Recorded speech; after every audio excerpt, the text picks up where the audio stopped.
তো লাস্ট ভিডিওতে আপনাদের দেখিয়েছিলাম আপনারা অনলাইন থেকে জন্ম সার্টিফিকেট এবং মৃত্যু সার্টিফিকেট অর্থাৎ ডিলে বার্থ সার্টিফিকেট বা ডিলে ডেথ সার্টিফিকেট কীভাবে তৈরি করবেন।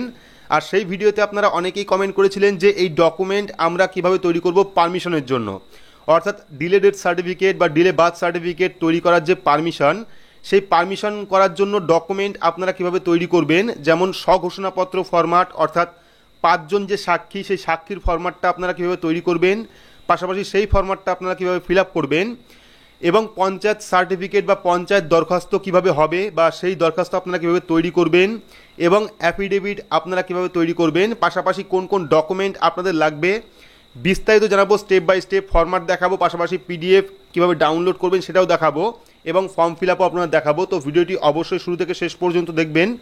ভিডিওটি ভালো লাগলে লাইক করবেন, চ্যানেলটিকে সাবস্ক্রাইব করে পাশে রাখা বেল আইকনটি প্রেস করে নোটিফিকেশন অল করে রাখবেন, সবার সুবিধার্থে ভিডিওটি শেয়ার করবেন। তো চলুন শুরু করি। তো প্রথমে আমরা দেখে নেব ঘোষণাপত্র ফরম্যাটটা আপনারা কিভাবে তৈরি করবেন। দেখতে পাচ্ছেন ঘোষণাপত্রের ফরম্যাট, এবং এই ফরম্যাটটা কিন্তু আপনারা তৈরি করলেই সমস্ত কাজ করতে পারবেন। চাইলে আপনারা নিজেরাও তৈরি করতে পারেন। এই যে ফরম্যাটটা দেখতে পাচ্ছেন সেম ফরম্যাটেই কিন্তু কাজ হবে, এবং এই ফরম্যাটটাই আপনারা কাজে লাগাতে পারবেন। চাইলে বাড়িতে বসে আপনারা এই ফরম্যাটটা তৈরি করতে পারেন, বা চাইলে আপনারা কোনো সাইবার ক্যাফে বা কম্পিউটার দোকান থেকেও কিন্তু এই ফরম্যাটটা তৈরি করতে পারেন। যাবতীয় ফর্মের লিঙ্ক আমি ভিডিও ডেসক্রিপশন বক্সে দিয়ে রাখবো, সেখান থেকে স্বঘোষণাপত্র এবং পঞ্চায়েত সার্টিফিকেট দুটোই আপনারা ডাউনলোড করতে পারবেন। তবে একটা পাসওয়ার্ড দেওয়া থাকবে, যে পাসওয়ার্ড দিয়ে কিন্তু আপনাদের সেই ফাইলটাকে ওপেন করতে হবে। পাসওয়ার্ড কোনটা হবে আমরা তা ভিডিওর মাঝখানে জানাচ্ছি আপনাদের।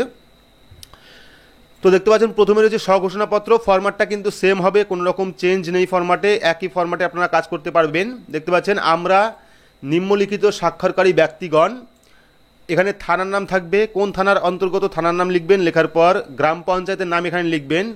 দেখতে পাচ্ছেন গ্রাম পঞ্চায়েত এলাকা স্থায়ী বাসিন্দা এবং প্রতিবেশী হইতেছি আমরা বুঝিয়া লইয়া নিশ্চিন্ত করিয়া ঘোষণা করিতেছি যে শ্রী বা শ্রীমতী। এবার যার নামে আপনি বার্থ সার্টিফিকেট বা ডেথ সার্টিফিকেট তৈরি করতে চাইছেন তার নাম এখানে লিখবেন, শ্রী বা শ্রীমতী দিয়ে নাম দিয়ে পদবি দিয়ে লিখবেন। লেখার পর তার পিতার নাম লিখবেন, লেখার পর গ্রাম, তার গ্রামের ঠিকানা এখানে লিখবেন। লেখার পর পোস্ট অফিসের ঠিকানা লিখবেন এখানে। লেখার পর থানা, কোন থানার অন্তর্গত সেই থানার নাম লিখবেন এখানে। লেখার পর জেলা, কোন জেলা সেই জেলা লিখবেন। দেখতে পাচ্ছেন জেলা লেখার পর নিবাসী ব্যক্তি আমাদের এলাকার ও সমাজের।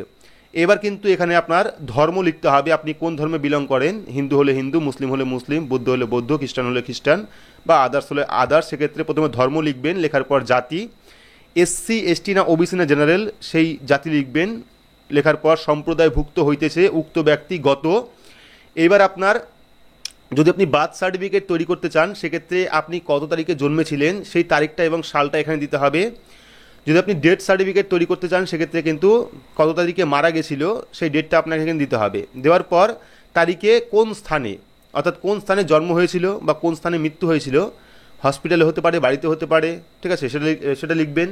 লেখার পর স্থান জন্মগ্রহণ বা পরলোক গমন। তো এখানে কিন্তু আপনাদের টিক করতে হবে আপনি কোনটার জন্য আবেদন করছেন, জন্ম সার্টিফিকেট না মৃত্যু সার্টিফিকেট, সেক্ষেত্রে টিক করতে হবে এখানে। দেওয়ার পর উক্ত বিবরণ সম্পর্কে কোনো ভুল তথ্য প্রমাণিত হইলে আমরা নিজ স্বাক্ষরিত ব্যক্তিগণ সম্পূর্ণভাবে দায়ী থাকব। উপরোক্ত ঘোষণা আমাদের জ্ঞান ও বিশ্বাস মতে সত্য বলিয়া বিবেচিত হইবে। আমরা নিজ নিজ হাতে স্বাক্ষর করিয়ে দিলাম। এবার কিন্তু যে 5 জন সাক্ষী আপনারা রাখবেন সেই 5 জন সাক্ষীকে সই করাতে হবে এই ফরম্যাটে। দেখতে পাচ্ছেন ফরম্যাটটা দেখতে পাচ্ছেন এখানে।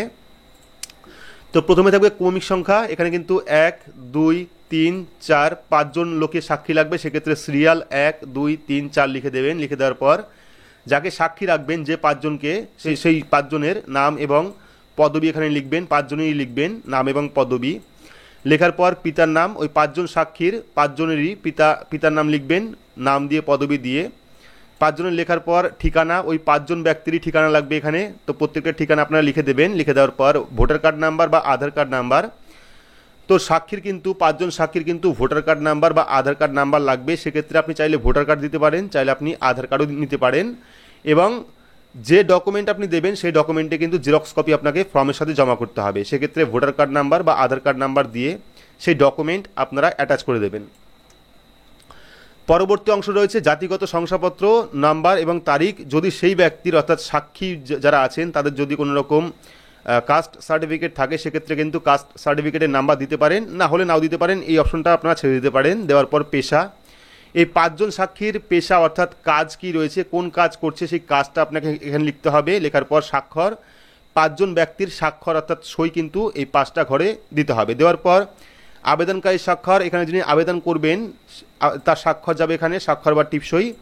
দেওয়ার পর প্রধান এবং উপপ্রধানের স্বাক্ষর, এখানে কিন্তু প্রধান সই করবে, পাশাপাশি কিন্তু প্রধানের যে সিল সেই সিলটা এখানে মেরে দেবে অর্থাৎ স্ট্যাম্প মেরে দেবে। তো এটা গেল ঘোষণাপত্রের ফর্ম। এটা চাইলে আপনারা নিজেরাও ফরম্যাট করতে পারেন, ফরম্যাটটা তৈরি করতে পারেন, একই ফরম্যাট থাকবে, আপনারা চাইলে এটাকেও ইউজ করতে পারেন বা চাইলে আপনারা কোনো কম্পিউটার দোকান থেকে বা কোনো সাইবার ক্যাফে থেকে এই ফরম্যাটটা তৈরি করতে পারেন। এর পরবর্তী যে ফরম্যাটটা রয়েছে সেটা হলো পঞ্চায়েতের ফরম্যাট, সেই ফরম্যাটটা আপনাদের দেখাচ্ছি। এইবার যে ফরম্যাটটা আপনারা দেখতে পাচ্ছেন এটা কিন্তু সম্পূর্ণ আনঅফিসিয়াল ফরম্যাট, তবে পঞ্চায়েত থেকে আপনাকে কিন্তু এই ফরম্যাটই তৈরি করে দেবে, একদম সেম টু সেম ফরম্যাটই থাকবে। শুধুমাত্র এই যে ফরম্যাটটা দেখতে পাচ্ছেন এটা কিন্তু পঞ্চায়েতের যে প্যাড থাকে সেই প্যাডের মধ্যে আপনাকে ফিল আপ করে দেবে বা প্যাডের মধ্যে সেই ফরম্যাটটা তৈরি করে দেবে, যেখানে প্রথমে থাকবে পঞ্চায়েতের নাম এবং পঞ্চায়েতের ঠিকানা, যেমন পঞ্চায়েতের প্যাডে থাকে সেরকম পঞ্চায়েতের প্যাড দিয়ে কিন্তু তারা তৈরি করে দেবে। এবং এখানে থাকবে ডেট, এখানে ডেটটা থাকবে।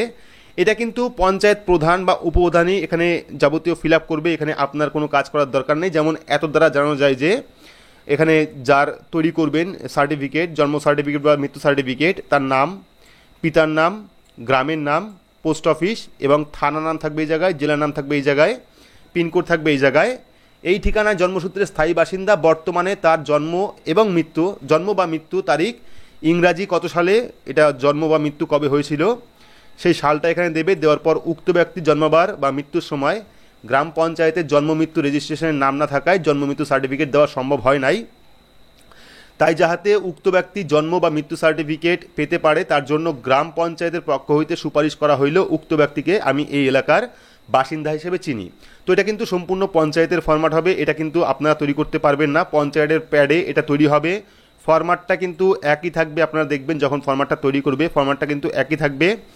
এখানে পঞ্চায়েতের সিল বা স্ট্যাম্প থাকবে এবং এখানে পঞ্চায়েতের প্রধান বা উপপ্রধানের সই বা সিল থাকবে এবং ফরম্যাটটা কিন্তু একই হবে। তো এবার বলে রাখি যে এই যে পিডিএফগুলো দেখতে পাচ্ছেন এই পিডিএফগুলো কিন্তু আপনারা ভিডিও ডেসক্রিপশন বক্সে পেয়ে যাবেন এবং এই পিডিএফ ওপেন করার যে পাসওয়ার্ড সেই পাসওয়ার্ডটি হলো 741402, ইংরেজি অক্ষর দিয়ে ওপেন করবেন 741402, এটা হলো পিডিএফ এর পাসওয়ার্ড, আপনারা সেই পাসওয়ার্ড দিয়ে কিন্তু ওপেন করতে পারবেন। এবার অনেকে বলছিল যে অ্যাফিডেভিট কীভাবে তৈরি করব, তো অ্যাফিডেভিট কিন্তু আপনারা তৈরি করতে পারবেন না, আপনারা যাবতীয় যে ফরম্যাটগুলো দেখালাম স্বঘোষণাপত্র, পঞ্চায়েতের সার্টিফিকেট, সেই যাবতীয় ডকুমেন্টস নিয়ে আপনার যতগুলি ডকুমেন্টস রয়েছে আধার কার্ড বলুন, ভোটার কার্ড বলুন, সেই যাবতীয় ডকুমেন্ট নিয়ে কিন্তু আপনাকে যেতে হবে উকিলের কাছে, আপনার যে পরিচিত উকিল আছে বা পাড়ার যে অ্যাডভোকেট আছে তাদের কাছে যেতে হবে। যাওয়ার পর কিন্তু তারাই আপনার হয়ে আপনার অ্যাফিডেভিট তৈরি করে দেবে, সেখানে আপনার কোনো কিছু করার দরকার নেই, তারা কিন্তু কিছু চার্জ নিয়ে আপনাকে আপনার অ্যাফিডেভিট তৈরি করে দেবে এবং যাবতীয় ডকুমেন্ট যে দেখালাম সেই ডকুমেন্টগুলো নেবেন। এবং এর আগের ভিডিওতে আপনাদের অনলাইন দেখিয়েছি কীভাবে ফিল আপ করতে হয় ফর্ম, কোন কোন ডকুমেন্ট লাগে,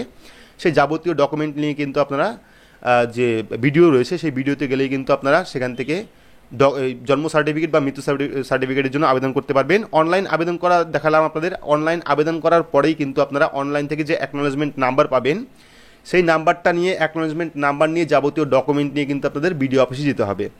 তো আশা করছি সম্পূর্ণ বিস্তারিত বোঝাতে পেরেছি যে জন্ম মৃত্যু সার্টিফিকেটের ডকুমেন্ট আপনারা কীভাবে তৈরি করবেন, কোন কোন ডকুমেন্ট লাগবে। তো ভিডিওটি আপনাদের কেমন লাগলো অবশ্যই কমেন্ট বক্সে কমেন্ট করে জানাবেন। ভিডিওটি ভালো লাগলে লাইক করবেন, চ্যানেলটিকে সাবস্ক্রাইব করে পাশে রাখা বেল আইকনটি প্রেস করে নোটিফিকেশন অল করে রাখবেন, সবার সুবিধার্থে ভিডিওটি শেয়ার করবেন।